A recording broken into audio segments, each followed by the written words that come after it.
नमस्कार, मेरा नाम श्वेता दास है। क्या आपको पता है कि हमारे देश में पीरियड्स यानी कि मासिक धर्म को एक डिजीज़ या बीमारी माना जाता है और इसे मानने वालों में पुरुषों की संख्या ही नहीं, महिलाओं की भी उतनी ही संख्या है। हमारे देश में बहुत सारी ऐसी टीनेज लड़कियां हैं जिनको उनके फर्स्ट पीरियड से पहले पीरियड्स के बारे में कुछ पता ही नहीं होता, क्योंकि उनके माता पिता या उनके टीचर उन्हें ये बताने में असहज महसूस करते हैं, जिसकी वजह से उन्हें पहले पीरियड्स में, उनके फर्स्ट पीरियड में उन्हें शारीरिक स्ट्रेस तो होता ही है, साथ में मेंटली भी वो बहुत स्ट्रेस्ड होती है।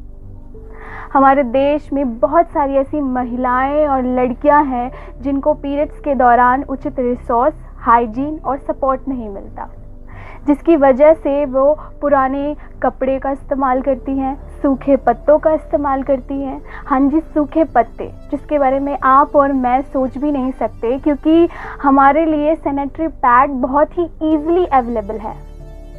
लेकिन देश के बहुत सारे ऐसे क्षेत्र हैं जहाँ पे ऐसी परिस्थिति है, जिसकी वजह से बहुत सारी लड़कियाँ और महिलाएं इन्फेक्टेड हो जाती हैं और इसकी वजह से वो बीमार हो जाती है और बहुत सारी लड़कियां अपना स्कूल 2-3 या कभी इससे भी ज़्यादा मिस करती हैं, जो उनके पढ़ाई और उनके भविष्य पर बहुत ही बुरा प्रभाव डाल सकता है। रूढ़िवादी सोच, पीरियड्स को लेकर रूढ़िवादी सोच के बारे में तो हम बचपन से ही देखते आ रहे हैं। किचन में मत जाओ, पूजा घर में मत जाओ, अचार मत छुओ। लेकिन इसी तरह की रूढ़िवादी सोच जो है वो महाराष्ट्र के एक ज़िले में है। वहाँ पे औरतें और महिलाओं को पीरियड्स के दौरान उनके घर से, उनके गांव से दूर उन्हें एक शेल्टर, एक झोपड़ी में रखा जाता है, जिसे गाकौड़ कहते हैं। और वहाँ के लोग इसको एक परंपरा के तौर पर मानते हैं।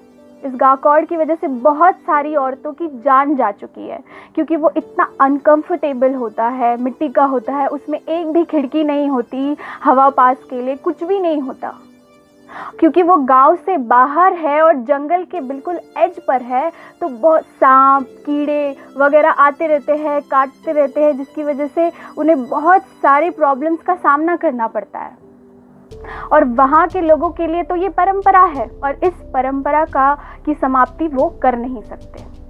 और इसी के दूसरी तरफ अगर हम देखें तो दक्षिण भारत में टीनेज लड़कियों के फर्स्ट पीरियड को एक उत्सव के रूप में मनाया जाता है। हाँ जी, उत्सव के रूप में मनाया जाता है। उनके फर्स्ट पीरियड पर घर वाले पड़ोसियों को, रिश्तेदारों को बुलाते हैं। इसे हाफ साड़ी रिचुअल कहते हैं और दक्षिण भारत के हर क्षेत्र में इसे अलग अलग नामों से मनाया जाता है।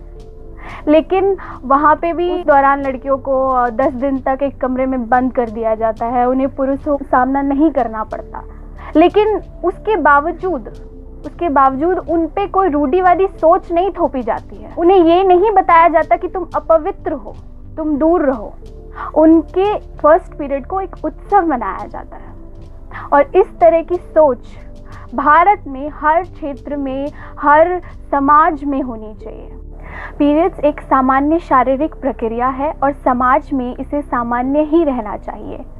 टीनेज लड़कियों को पीरियड्स के बारे में ज़्यादा से ज़्यादा जानकारी दीजिए। टीनेज लड़कियों को ही नहीं बल्कि लड़कों को भी दीजिए, ताकि वह अपने स्कूल और क्लास में टीनेज लड़कियों का मजाक ना बनाए पीरियड्स के दौरान, बल्कि उनका साथ दे, उनका सपोर्ट करें। पीरियड्स के दौरान ऑलरेडी महिलाएं और लड़कियां शारीरिक और मेंटली स्ट्रेस का सामना करती हैं। उनके ऊपर रूढ़िवादी सोच को मत थोपिए। अपनी सोच को आधुनिक बनाइए, तभी देश आधुनिक बनेगा। नमस्कार।